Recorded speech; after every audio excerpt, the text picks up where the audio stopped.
Welcome back to the question jar. Today, we're diving into a brand new explainer, and it's a completely fascinating transition. We're looking at the great journey of light, from fire to fiber optics. We're talking about how humanity evolved from relying on the chaotic, high-entropy burning of fire all the way to mastering the highly regulated, low-entropy precision of solid-state physics. So the mystery slip we pulled today asks a profound question. How did we tame the dark?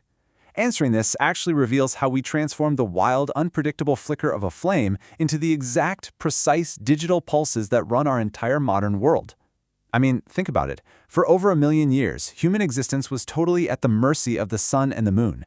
But through sheer ingenuity, we completely broke our society free from natural daylight. Which brings us to stage 1, the age of mechanical combustion. For literally millennia, our only defense against the dark was dangerous, dim, and inherently tied to burning things. Human productivity was basically chained to the sun. Going out at night, you had to rely on these localized, super high-maintenance flames. For centuries, the poorest pre-industrial households used something called rushlights. These were just dried, spongy plant stems dipped in animal fat. Yeah, they were cheap, but they burned with this incredibly dim yellow flame, dripped greasy soot everywhere, smelled absolutely awful, and lasted maybe 30 to 60 minutes max. But then, enter the 19th century municipal revolution, coal gas lighting. Starting with pioneers like William Murdoch, gas lamps brought a bright, centralized infrastructure right into cities. Suddenly, cotton mills in Manchester were running 24/7, this completely uncoupled industrial work from the setting sun. It was a huge deal. But as you can probably guess, gas had some fatal limitations. Humanity desperately needed a light source that wouldn't literally choke us in our own living rooms. See, impure coal gas released toxic stuff like hydrogen sulfide and ammonia. It would actually turn gilded picture frames and ceilings completely black. Plus, it generated unbearable heat. Fun fact, it famously killed off every single houseplant people tried to grow, except for the incredibly stubborn aspergillus plant. And most terrifyingly, it was incredibly volatile. There were frequent lethal catastrophes. We're talking about the 9 Elms gasworks explosion that completely leveled buildings, or the very first gas-powered traffic lights on Westminster Bridge that literally exploded and injured the police officer operating them. Yikes. So we clearly needed an upgrade, leading us to stage 2, the incandescent revolution. To solve the very real, very explosive danger of open flames, scientists realized they had to trap light safely inside a glass vacuum, and this sparked an absolute race of breakthroughs. It started way back in 1802 when Humphrey Davy demonstrated the electric arc.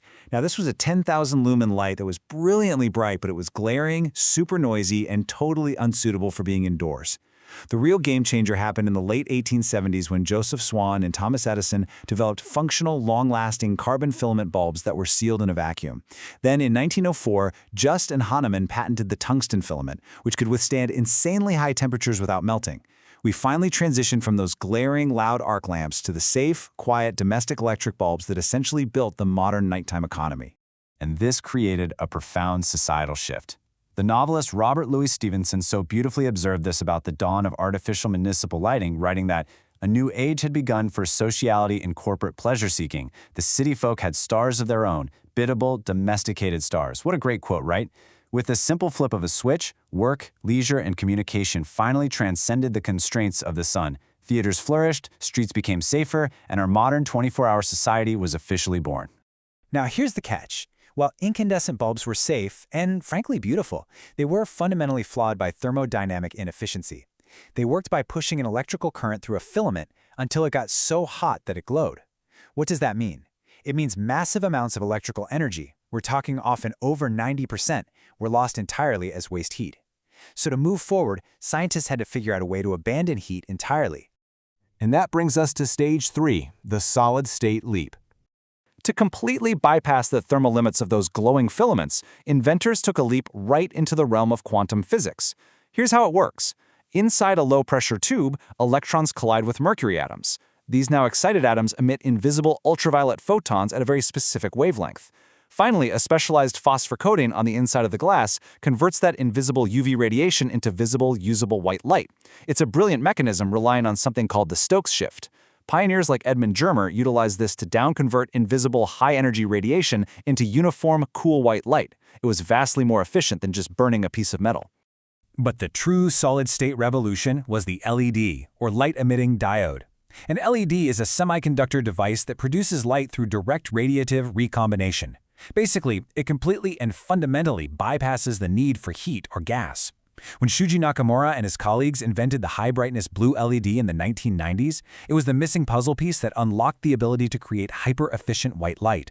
This single invention permanently altered global energy consumption forever. I mean, it gave us bulbs that can last tens of thousands of hours while sipping just mere fractions of the power. It's absolutely incredible. Which leads us to our final act, Stage 4, Guiding Light. Okay, so we had finally perfected the creation of efficient light, but the ultimate stage of our journey was mastering how to control its path over vast distances. We were turning illumination into communication, and the secret of this? Total internal reflection. This is the physical principle of permanently trapping and guiding light down an impossibly thin silica glass core without it leaking out the sides. Back in 1966, physicist Charles Kao theorized that if we could somehow remove the microscopic impurities from glass, we could use this exact principle to transmit data way better than copper cables ever could. The real turning point came in 1970. Scientists at Corning, specifically Donald Keck, Robert Maurer, and Peter Schultz, achieved an astonishingly low signal loss of just 17 decibels per kilometer. And they did it using ultra-pure fused silica. The story goes that late on a Friday afternoon, Keck tested their new sample and actually saw a bright pinpoint of light make it all the way through the glass. He was so ecstatic that he literally wrote the word "whoopee" right there in his lab notebook. And honestly, he had every right to be excited, because that single pinpoint of light traveling down the glass changed the world. It meant their optical waveguide fiber could carry 65,000 times more information than a standard copper wire. Just let that sink in. 65,000 times. Suddenly, light wasn't just for seeing in the dark anymore. It became the ultimate vehicle for human data, capable of transmitting entire encyclopedias of information in a fraction of a second. Looking back, we can clearly trace this amazing evolutionary transition. We started in the combustion era, literally surviving the dark with smelly animal fat and explosive coal gas. Sure, it gave us extended waking hours, but at a seriously toxic cost. Then came the incandescent era, where vacuum bulbs built our nighttime economy but wasted massive amounts of heat. The solid-state era brought us LEDs, finally prioritizing incredible energy efficiency. And finally, the fiber-optic era used purified silica to give us instant global data. It's a breathtaking journey from brute chemical force to absolute physical precision. As we wrap up this explainer and look at how far we've come, we really have to ask ourselves a profound question. The light that once merely kept us safe from predators around a prehistoric campfire now pulses with the collective knowledge of humanity. It connects our hospitals, our homes, and our continents. So, what new frontiers will we discover now that we can send our very thoughts across the ocean floor on a single beam of light? Thank you so much for exploring this with me today, and as always, keep asking the big questions.